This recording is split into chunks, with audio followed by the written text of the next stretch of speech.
berbakti kepada orang tua yang jaraknya jauh. Sebetulnya memperbaiki diri itu sudah menjadi bakti ya. Karena kalau kita berbuat jelek, nanti aibnya akan mencoreng orang tua kita. Jadi kita terus memperbaiki diri, jadi anak yang baik. Itu juga Allah melihat. Pahalanya bisa untuk orang tua kita. Doa ini jarak jauh dulu ya.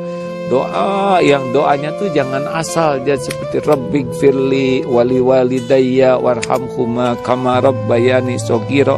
Itu tuh benar-benar sing pakai hati. Jadi ingin sekali, ya Allah ampuni ibu bapak saya, sayangi keduanya. Itu tuh sing tembus ke hati kita. Itu bagus. Pernah kan ada cerita kalau anak mendoakan orang tuanya 5 kali itu masih durhaka lah. Kenapa durhaka? Saya ngedoakan orang tua 5 kali sehari, kenapa masih durhaka? Ditanya oleh kiai itu. Kamu keringetan nggak ngedoa 5 kali sehari? Enggak. Capek enggak? Enggak. Kemudian sengsara tidak. Lebih pilih. Nah, bandingkan dengan orang tua ngurus kamu. Capek siang malam, kepikiran. Tenaga, hatinya, agar anaknya jadi anak yang baik. Bagi yang belum pernah ngerasain bagaimana merindukan anak-anak jadi ahli surga, mungkin anak nggak mengerti bagaimana kepikirannya orang tua. Takut anaknya sengsara, takut anaknya celaka, takut anaknya masuk neraka. Itu berat bagi orang tua. Nah, anak harusnya mendoakan orang tua sungguh-sungguh. Tidak akan bisalah menandingi apa yang orang tua lakukan untuk kita. Orang tua tidak ada yang sempurna. Jangan sibuk dengan kekurangan dan kesalahannya. Karena mungkin kekurangan dan kesalahan itu yang membuat orang tua kita tobat dan diampuni Allah. Kalau kita sibuk dengan kekurangan orang tua dan kesalahan orang tua dan melupakan kebaikannya, kita dosa, kita kufur nikmat. Kalau karunia orang tua untuk kita udah jelas, tapi dosa orang tua adalah urusan orang tua dengan Allah, benar? Harusnya kita mintakan ampunan, bukan menjadi bahan penilaian kita. Bisa dipahami tidak hadirin? Kalau orang tua ngasih karunia ke kita nyata ini ya, kita merasakannya. Nah, kita jadi utang syukur kepada Allah nih, karena kita udah merasakannya. Harusnya ini yang menjadi fokus kita, karena kalau kita tidak bersyukur kita jadi dosa ya.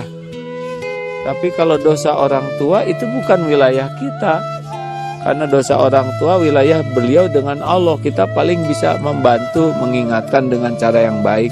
Bukan memusuhi, bukan tidak suka, tapi membantu dengan cara terbaik. Kalaupun gak bisa dengan bicara ya dengan doa.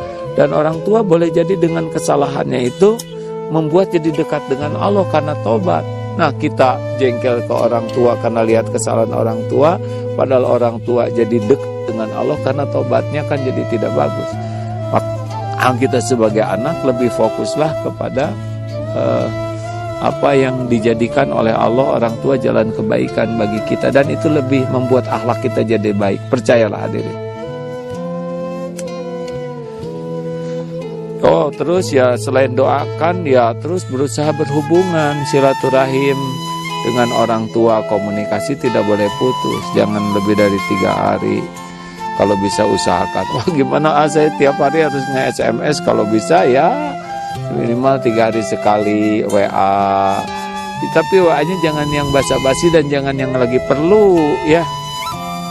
Nah, justru WA-nya tuh yang bisa meringankan beban pikiran, menyenangkan orang tua. Nah, kalau orang tua udah nggak ada, nggak bisa di WA lagi ya, nggak bisa ditelepon. Kalau lagi tafakur gini, suka sedih. Kenapa waktu orang tua ada, mending nggak pernah ada waktu yang cukup gitu. Ngobrol suka kepotong-potong.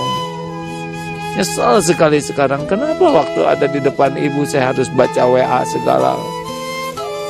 Padahal waktunya terbatas, padahal nggak penting-penting amat pegang HP. Kenapa sih nggak disimpan aja HP? Ini sekarang hanya tinggal bisa nyesal, ya. Ibunya udah nggak ada, bapak udah nggak ada. Ya, sapalah mumpung ada, ya. Kalau udah nggak ada, nggak bisa disapa lagi.